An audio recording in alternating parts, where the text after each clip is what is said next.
One पे chapter 11-16 के spoilers आ गए हैं और जॉय बॉय के बारे में वेगापंक और भी बड़े सीक्रेट रिवील कर रहा है। उसके अकॉर्डिंग जॉय बॉय ने सभी 3 एशियंट वेपन को नेक्स्ट जनरेशन को सौंपने का प्लान बनाया था और फाइनली हम पहली बार नेफरतारी डी लिली का फेस देखने वाले हैं और ये भी कि उसका ईमू से क्या कनेक्शन था। ये भी रिवील होने वाला है कि मदर फ्लेम का यूज यूरेनस के लिए किया जाता है और रोजर क्रू ने वर्ल्ड सेंचुरी के बारे में सब कुछ पता लगा लिया था पर उन्होंने कोई रिएक्ट नहीं किया और लाफ टेल में रोजर के हंसने का रीजन भी इसी चैप्टर में सॉल्व होने वाला है। वेगापंक ने बताया कि जो वर्ल्ड सेंचुरी में वॉर स्टार्ट हुई थी वो जॉय बॉय और 20 नेशन की अलायंस आर्मी के बीच हुई थी और वर्ल्ड सेंचुरी का एंड तब हुआ जब जॉय बॉय हार गया और एशियंट वेपन की वजह से सी लेवल 200 मीटर तक बढ़ गया पर the war has not yet ended. Well chapter title है कॉन्फ्लिक्ट जिसे हिंदी में संघर्ष कहते हैं और कवर स्टोरी में हम यमाटो को देखते हैं जो फ्लावर कैपिटल में महल के पास ओसुरु से कुछ मेडिसिन और डांजो ले रही है। चैप्टर वहीं से स्टार्ट होता है जहां लास्ट वाला एंड हुआ था। हम पूरी दुनिया में वेगापंक के मैसेज के बारे में और ज्यादा रिएक्शन देख सकते हैं। लोग वेगापंक से 800 साल पहले की वॉर के बारे में पूछ रहे हैं। लोग आपस में बात कर रहे हैं कि भाई 800 साल पहले की वॉर अभी भी चल रही है पर कहां,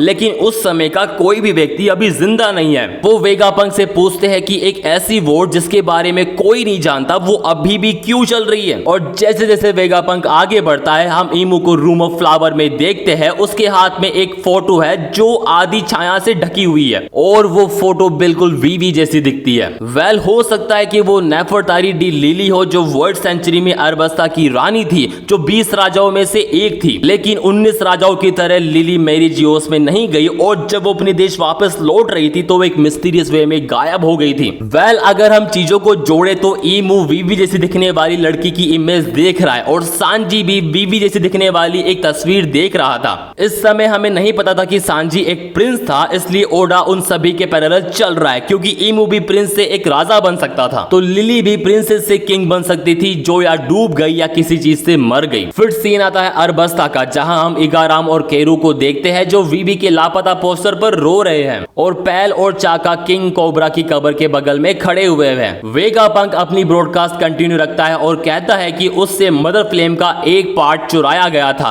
और इसका यूज एशियन वेपन में से एक को फ्यूल देने के लिए किया गया था। और वेगापंक जैसे ही एशियन वेपन के बारे में बोलता है हम मोमोनोस्की और मगरमच्छ को देखते हैं। वेल हो सकता है कि ईमू ने यूरेनस को फ्यूल देने के लिए मदर फ्लेम का एक पार्ट चुराया हो क्योंकि उसका प्लान शुरू से ही जो है पूरी दुनिया को डुबोने का था। वेगापंक यहाँ पे रिवील करता है कि लुलूसिया किंगडम को मेरे मदर फ्लेम से एक्टिवेट एक एशियन वेपन द्वारा डिस्ट्रॉय कर दिया गया था। वो दुनिया से माफी मांगता है क्योंकि उसने एशियन वेपन को रिवाइव कर दिया। वेगापंक कहता है कि मुझे नहीं पता कि भाई इसका यूज किसने किया लेकिन मुझे पूरा यकीन है कि दुनिया में एक बार फिर से आ सकती है। वेल इतना तो क्लियर हो गया है कि मदर फ्लेम खुद एक वेपन नहीं है, वो एशियन वेपन को फ्यूल देने का काम करती है। हम मोड़ा जो कि लुलूसिया किंगडम की एक दूध वाली है और वॉइस एडमिरल कोमिल को देखते हैं और जब उन्हें पता लगता है कि लुलूसिया किंगडम को एक एशियन वेपन द्वारा डिस्ट्रॉय कर दिया गया था तो वो चौंक जाते हैं। फिर सीन आता है प्रोडेस किंगडम का जहां हम राजा एलिजाबेलो सेकंड को देखते हैं जो अपने सलाहकार से लुलूसिया किंगडम की तुरंत जांच करने के लिए कहता है क्योंकि लुलूसिया के गायब होने की कोई खबर नहीं थी और ना ही वो किसी न्यूज़पेपर में आई थी। सिंपल सी बात है कि 5 एल्डर ने इसे पूरी तरीके से राज रखा था पर जब ड्रैगन को इसके बारे में पता है तो उन्होंने कुछ रिएक्ट क्यों नहीं किया। ये बात थोड़ी भाई समझ से परे है क्योंकि ड्रैगन एक रेवोल्यूशनरी आर्मी चलाता है जो नॉर्मल लोगों की हेल्प करती है और लुलूसिया किंगडम में कितने नॉर्मल लोग मारे गए तब भी ड्रैगन चुप है। भाई ये कुछ हजम नहीं हुआ। फिर कट होता है न्यू मरीन फोल्ड पर जहां हम सन गोकू और तसुरु का रिएक्शन देखते हैं। सन गोकू प्रेशर में अपने मुंह में ढेर सारी ओकाकी भर रहा है, मतलब कि सन गोकू को भी लुलूसिया किंगडम के बारे में कुछ भी नहीं पता था। हम अकेनु को भी देखते हैं, वह अपने हाथ में सिगार जला रहा है। अकेनु कहता है कि तो तुम वाकई में सब कुछ बताने वाले हो ना वेगापंक। फिर हम एगेड आइलैंड पर वापस आते हैं जहां हम स्तुसी और एडिसन को देखते हैं। स्तुसी एडिसन से काकू को ले जाने की परमिशन मांगती है क्योंकि उसने साइपर पोल के एजेंट को आइलैंड के बीच गिरते हुए देखा था जहां से भागने का कोई भी रास्ता नहीं है। फिर एडिसन स्तुसी से माफी मांगता है क्योंकि उसने साइपर पोल को धोखा देने के लिए उसे ऑर्डर दिया था। वो जानता है कि स्तुसी वास्तव में उन्हें अपने एक दोस्त की तरह देखती है, लेकिन वेगापंक के लिए उसकी रॉयल्टी भी रियल है। एडिसन स्तुसी से कहता है कि आपके दिल में ऐसा संघर्ष ही आपको एक इंसान बनाता है। फिर हम यार्क को देखते हैं जो थोड़ा हैरान है कि स्टेला को मदर फ्लेम चोरी होने के बारे में पता था क्योंकि उसने पंक रिकॉर्ड के साथ अपनी किसी भी सीक्रेट एक्टिविटी को सिंक्रोनाइज नहीं किया था। फिर यार्क सोचती है कि क्योंकि वेगापंक को पता था कि वर्ल्ड गवर्नमेंट उसके लिए आ रही है, इसलिए वो स्पेशल डेंडन मुशी को कहीं छुपा नहीं सकता था।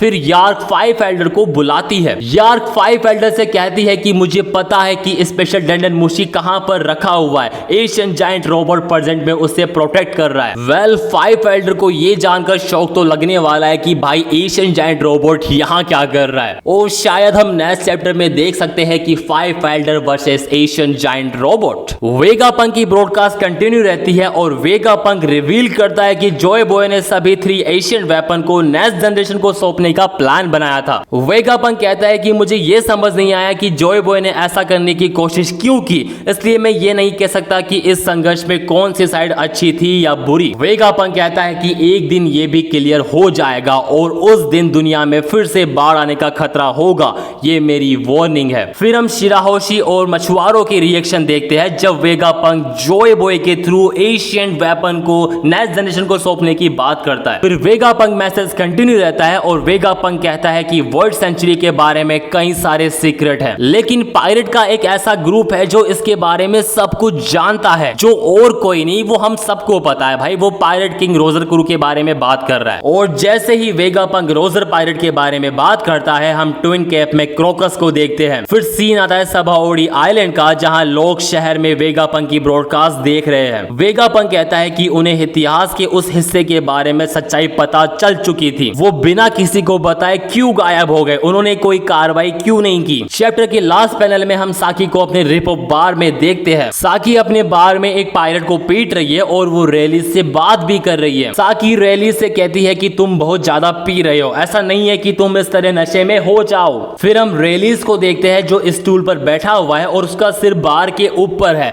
जो पूरी तरीके से नशे में धुत है। रेलिस बोलता है कि उफ, अब बस मैं एक बूढ़ा आदमी हूं और तुम बहुत ज्यादा बोलते हो वेगापंक, तुम्हारे जैसे बूढ़े आदमी को यंग जनरेशन के उत्साह को बर्बाद नहीं करना चाहिए। चैप्टर के लास्ट पैनल में रेलिस ने अपने ड्रिंक बार पर रखा जबकि वो मुस्कुराता है और अपनी पुरानी यादों में खो जाता है। रेलिस कहता है कि now it's their fun, right Roger? और लास्ट में एडिटर एक बात लिखता है कि जो ट्रूथ जानता है वो बस हंसता है। चैप्टर एंड और नेक्स्ट वीक ब्रेक है, और अगर वीडियो अच्छा लगे तो hit the subscribe and like button.